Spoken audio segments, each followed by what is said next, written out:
Well, another historic moment for Alberta as Danielle Smith brought it to the floor today, and they are invoking the Sovereignty Act against the federal government for the first time. So the NDP believes that this is a dishonest and illegal stunt, yet it is very clear, according to our government, that electricity is a provincial jurisdiction. The NDP also has concerns of uncertainty as far as investment goes. Well, I think the federal government has created the bulk of that uncertainty themselves with the regulations that they are enforcing and causing companies, both private and public funds, to be used for upgrades to an electrical system that really technology can't prove yet at this stage to be sustainable, reliable, and will certainly drive up the cost of everybody's bill. So it's fascinating to see how the NDP here provincially are just going to dig their heels in on this, which is obviously would be really, really smart for them, I think, and a good show of faith that they actually understand the uncertainty and the pain that Albertans are feeling right now with respect to costs and investment and the security of their future. They're talking about weakening national unity. I'm like, yes, absolutely. If Canada wants to be a country, a federation of provinces, then it needs to start respecting the provinces. And the federal government doesn't just get to ignore court rulings, which they've lost two now. And if they take this to court, I suspect they will probably turn that number from 2 into 3, which I would love for them to do. But sadly, it is a tremendous waste of the taxpayers' dollar, and I truly hope that they do not. They're talking about embarrassing Alberta on a global stage. I think that Danielle Smith has got the attention of leaders all around the world on the global stage, and I don't think she is an embarrassment at all. If you look at what is happening globally right now with the election of a new prime minister in New Zealand, you look at what happened in Italy, you look at Argentina, you look at all of these places, and people are waking up and are no longer tolerating the woke left ideology and nonsense of the global elitists that we're seeing, and they are going back to common sense conservatism. So some of it almost a little bit scarily so, as so many have so much passion now and are willing to do the changes that need to be done.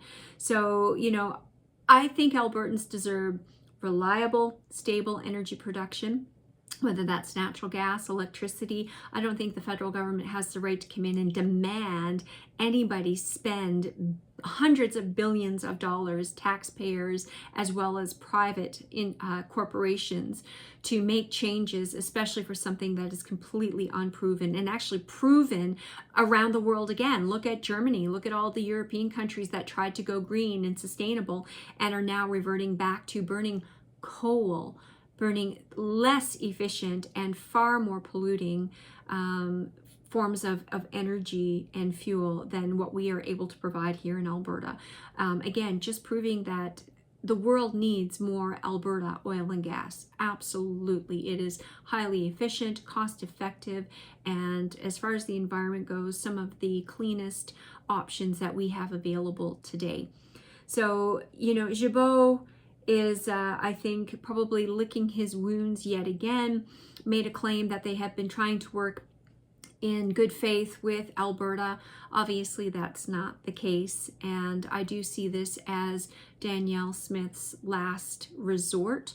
I don't think she was necessarily looking to use this, but I'm sure she is somewhat emboldened with the last 2 court cases and having won those. And I'm glad to see that she's not afraid to use it. So Alberta, has gone from, I think, a mediocre go along to get along kind of player within the province, just accepting whatever the federal government lays down, to being a player at the table. And we've got the attention not only of our own federal government, but I do believe honestly that the world is watching what we do here in Alberta. Now, the only one thing I want to bring up here, and I want your opinion on this, and please do share your comments. One of the ideas that she has tabled is that of forming a crown corporation for electricity and the electrical grid. Now, I'm not a fan of crown corporations. I can see why it has been proposed, because it certainly would be an easy workaround for the regulations that the federal government is proposing to do. Because if it is a crown corporation, then just like what Saskatchewan has done with Scott Moe, they can just say, no, we're not paying carbon tax, we're not implementing, it is a crown corp, there's no risk to any private funds, and it is just the province. So I can understand why she's put it on the table, but again, we are a capitalist province. We are supposed to be the beacon of entrepreneurship and capitalism, and so I don't think that's a good idea.